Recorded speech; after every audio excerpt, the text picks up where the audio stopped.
Vamos a empezar con don Alfredo Palacios, el gran paladín del socialismo argentino.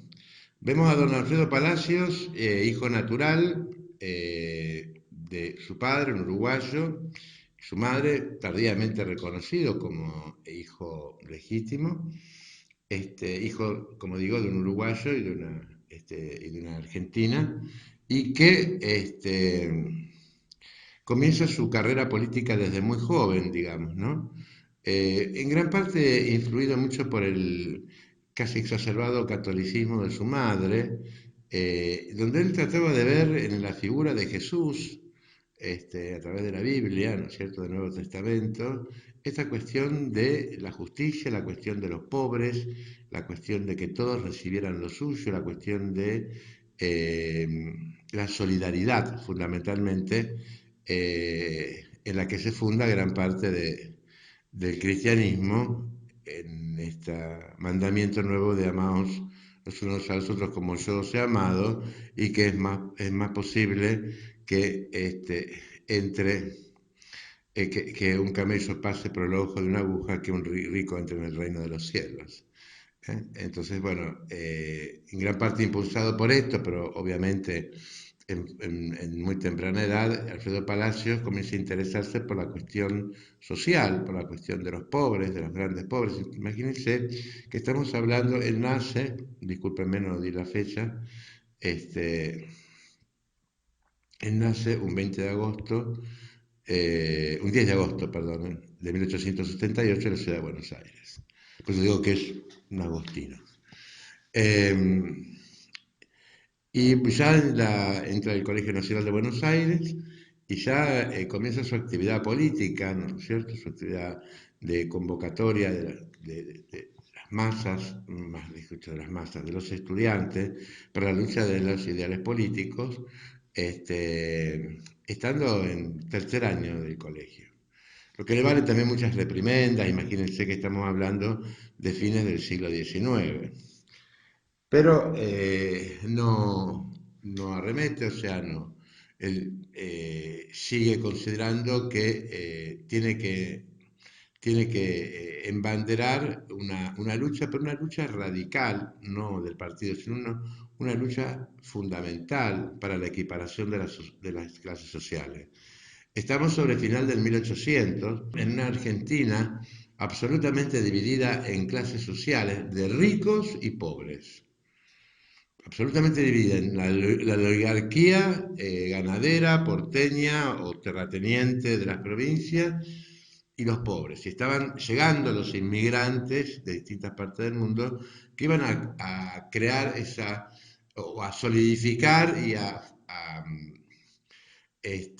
conformar la gran masa de la clase media. Pero mientras tanto estamos en una Argentina no solamente llena de injusticias sociales, sino de injusticias políticas.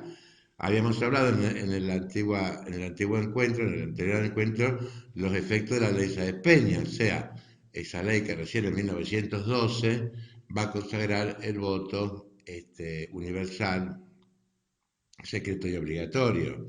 Mientras tanto, seguían gobernando los señores del Partido Autonomista Nacional, que eran miembros de una oligarquía de 10, 20, 30 familias que iban rotando en los principales cargos públicos, sea cual fuere el gobierno que fuera de turno.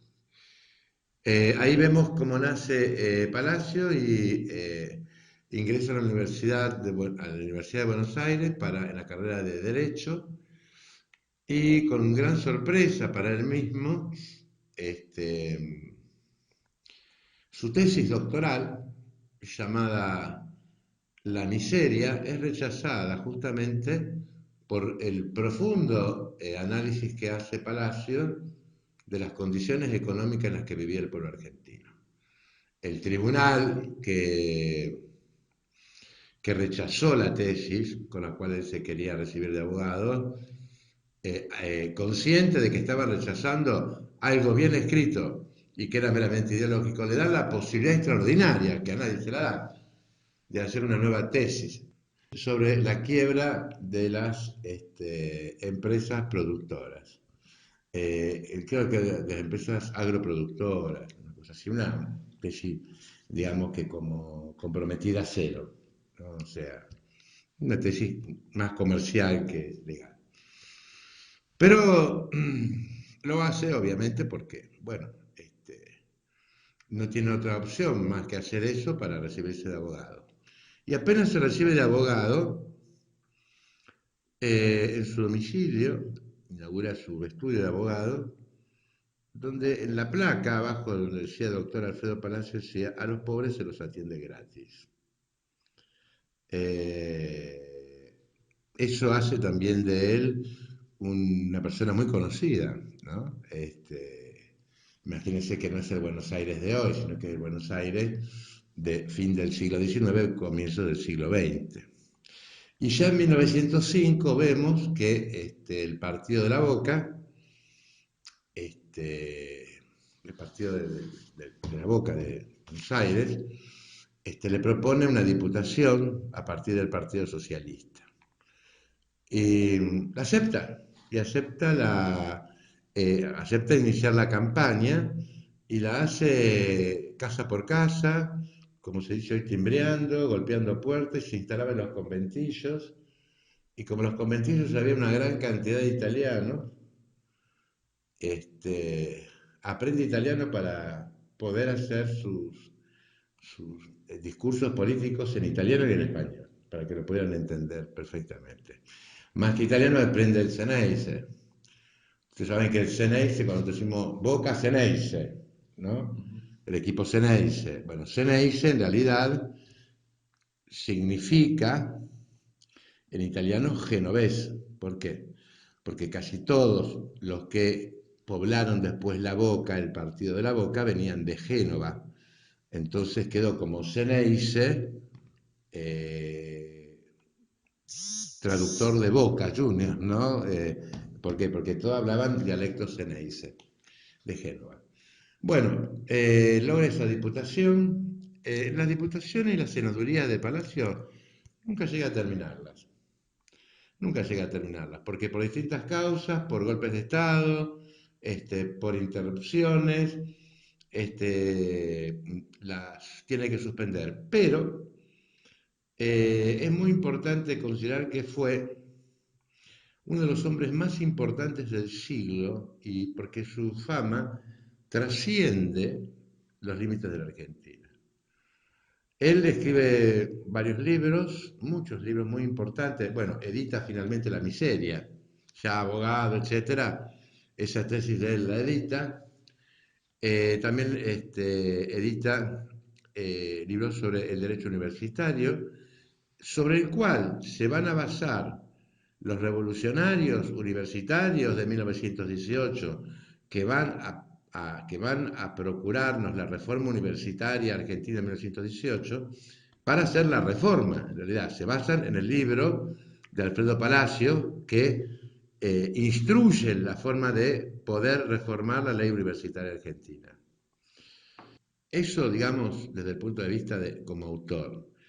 Pero también hay un punto de vista muy importante que no podemos dejar de considerar en Palacios, que es que el Consejo Internacional de Juventudes Latinoamericanas lo declaran en 1906 Maestro de América, dada, digamos, su gran trayectoria como profesor, como rector de la Universidad de La Plata, como político. Y acá, digamos, vamos a ver quizá lo más notorio eh, de, de Alfredo Palacios, que es su pésima relación con Juan Domingo Perón, a quien él consideraba un fascista y que Perón consideraba que Palacios era un payaso. Tales eran las palabras de uno del otro. En un momento determinado, Perón convoca a distintas fuerzas políticas argentinas, distintos sectores políticos, y sabiendo Palacios el concepto en que lo tenía Perón, dice, díganle que este payaso no trabaja en ese circo. Eso fue lo que le mandó a decir Palacios a Perón. ¿Y por qué? porque la mayoría de las leyes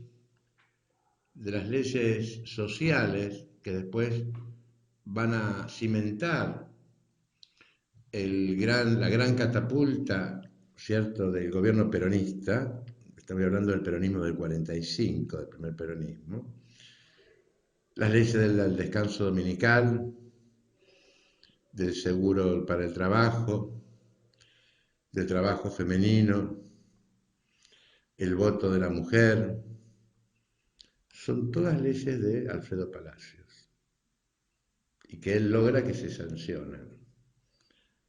Lo que hace Perón, obviamente, Palacios, imagínense, en el Congreso lo que eran dos diputados socialistas contra bancadas enormes, ¿no es cierto? Se sancionaban las leyes pero no se aplicaban. Y eso está reconocido por Perón, cuando la Corte Suprema trata de impedirle la aplicación de estas leyes, dice, pero si en definitiva yo no hice más que poner en movimiento las leyes de los socialistas. El mismo Perón reconocía que todo ese cúmulo de leyes que favorecían al trabajador, como lo del salario digno, lo del salario en pesos y no en vales, como se pagaba, lo de la silla, la ley de la silla se llamaba, para los empleados de comercio, que obligaba a los comerciantes a ponerle una silla a los que atendían a la gente, porque no se la ponían, son leyes que nacen del puño y letra de Palacios. Entonces esto hace que haya un gran conflicto ideológico y político que se agudiza entre Perón y Palacios, y Perón lo manda a arrestar en el año 51 y después lo cambia de penitenciaria en el año 53. Acordémonos que Perón termina su mandato en el año 55, no termina su mandato. Es depuesto por la revolución llamada Revolución Libertadora. Son irreconciliables las figuras de Perón y Palacios. Sí, hay una brecha política prácticamente insondable, hay un camino que no recorren juntos. Si bien Palacio reconocía la gran autoridad que tenía Eva Duarte, o sea, la mujer de Perón, para que él consideraba una líder natural, una líder natural, manejada por el peronismo. O sea, que Perón usaba de alguna forma, consideraba él, la figura de Eva, que era absolutamente convocante con respecto a las masas. Esa es la idea que tiene Palacio de Perón. Digamos que caído el peronismo, en el año 55, de alguna forma Palacios se opone a esa acendrada, mejor dicho, más que acendrada, a esa feroz desperonización que impone el gobierno de la Revolución Libertadora, y él es mucho más proclive a una convocatoria de todas las fuerzas para la reorganización nacional. Pero ahora es cuando me voy a ir un poquito más atrás, voy a volver un ratito más atrás, porque ¿qué pasa? Es una vida que tiene muchísimos puntos de cumplimiento. Entonces, aquí hice una línea política. Ahora vamos a una línea política, pero de él como legislador, que vimos que había beneficiado absolutamente al trabajador, pero aparte, como denunciante político. Y vamos, yo creo que los que escuchan van a poder hacer una perfecta asociación con lo que pasa hoy. El edificio del Congreso de Buenos Aires, inaugurado en 1910, en conmemoración al centenario, ¿no? Contaba con un presupuesto de 5 millones y algo más de pesos, pero terminó costando 25 millones de pesos. Por lo cual él y Lisandro de la Torre, otro grande santafesino, compone una comisión de investigación de los sobreprecios. Miren si no es vigente, ¿no? Con lo que está ocurriendo hoy, que estamos descubriendo de los sobreprecios y los sobreprecios. Bueno, el mismo edificio del Parlamento argentino fue sobrepreciado 5 veces más. Esto componen, ellos logran demostrar la corrupción y el fraude que hicieron que se pagara 25 millones de pesos lo que estaba presupuestado en 5, pero la resolución hace que se tome conocimiento y nada más. No existen después de esta denuncia y esta verificación que hacen don Lisandro de la Torre y don Alfredo Palacios, absolutamente ninguna medida punitiva respecto de los que se habían abusado, ¿no es cierto?, de los que habían realizado este fraude por sobreprecio.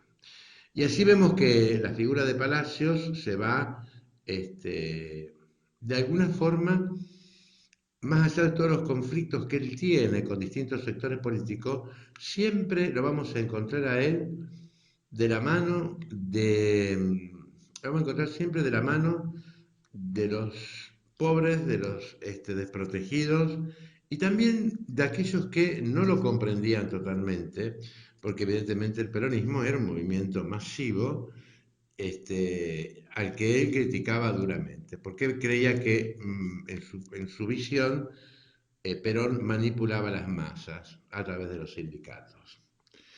Eso no se va a resolver, no van a ser nunca ni siquiera los buenos adversarios que terminaron siendo Balbini y Perón. Lo que es importante es ver que ni la cárcel, ni la persecución, ni los atentados contra su vida que provinieron del peronismo hicieron que él arremetiese en ningún momento con su ideal o que se bajase digamos, por temor de las acusaciones que él creía honestas y sinceras que debía hacer. Eso es un gran valiente. Y también es un gran innovador en el sentido de que, como él adhería al Partido Socialista, que es de inspiración marxista, ¿no es cierto? Y Marx y Engels, en tanto, digamos, los socialistas, cuando desfilaban, cuando se manifestaban, lo hacían siempre con la bandera roja del socialismo. Y él impone, por primera vez, que no está en contra de la bandera roja, de la internacional, pero que debería incorporarse en todos los casos, en todas las manifestaciones, la bandera argentina. Es decir, él es el fundador de un socialismo argentino, un socialismo que no tenía puntos de contacto, por ejemplo, con potencias como Rusia o China, ¿no? Él era un socialismo argentino pensado y adaptado a las condiciones que tenía nuestro país, nuestra sociedad, y en función de eso él genera un socialismo o se inspira en un socialismo. Un punto muy importante en cuanto a las leyes que él propone y que él comparte es el voto femenino. Siempre se ha dicho que se debe a Eva Duarte de Perón el voto femenino. Sin duda fue aplicado por el peronismo, pero la ley, el espíritu de la ley, el proyecto de ley y el cuerpo de ley del voto femenino se deben a dos socialistas, que son Alfredo Palacio y Alicia Moró de Justo. Ellos hicieron la ley del voto femenino. ¿Qué hace el peronismo? El peronismo toma ese cuerpo y lo sanciona a su nombre. Lo que no está, digamos, lo que no es incorrecto, porque por lo menos le da vida a algo que existía, pero que nadie lo utilizaba, ¿no? Pero no es el peronismo el que piensa en el voto de la mujer. Es Alicia Moró de Justo, esposa de Juan B. Justo, creador del socialismo argentino, y Alfredo Palacio, ¿no? Por eso yo al comienzo dije dos hombres un poco olvidados, porque a veces estos mega personajes como Perón o Irigoyen tienden, digamos, como a englobar en su omnipresencia y arrastran muchas cosas que han sido trabajo de otros, ¿no? Y hablando de esto, de trabajo de otros, vamos a ver cuál es la posición de Palacio ante el advenimiento de la Revolución Cubana de Fidel Castro, este, que era en el año 59-60, que la aplaude justamente el advenimiento del socialismo, comunismo en Cuba. O más decían, al barbudo o al bigotudo hay que votar. ¿Por qué? Porque Alfredo Palacios, si ustedes buscan, hay una foto, tenía unos prominentísimos bigotes muy largos y enrulados así, y era conocido justamente por esos bigotes. Y bueno, y Fidel Castro por su barba, ¿no? Al bigotudo o al bigotudo o al barbudo. Pero ¿qué pasa? Se divorcia un poco de la idea de seguir, digamos, aplaudiendo la Revolución Cubana cuando ve que Fidel Castro eh, tira sus amarras hacia la Unión Soviética, o sea, hacia Rusia, porque él criticaba duramente el estalinismo, o sea, el comunismo ruso, porque decía, según él, que era una forma más del autoritarismo, de lo dictatorial, de la falta de libertades. Y bueno, vemos que él se desengancha un poco de esta idea y se desilusiona un poco porque él pensaba que el socialismo tenía que mirar no hacia Rusia, el de Cuba, sino tenía que seguir mirando hacia América Latina para poder generar dentro de América Latina esa revolución que había propuesto Fidel Castro en Rusia. Así llegamos ya al momento último de su vida. Muere en 1965, a la edad de casi 90 años, ¿no? 80 y pico de años, en la más absoluta pobreza, pero en la más absoluta pobreza, tal es así que tienen que sus exequias, sus restos, su funeral, es pagado por sus amigos porque Alfredo Palacios no contaba con ningún recurso propio.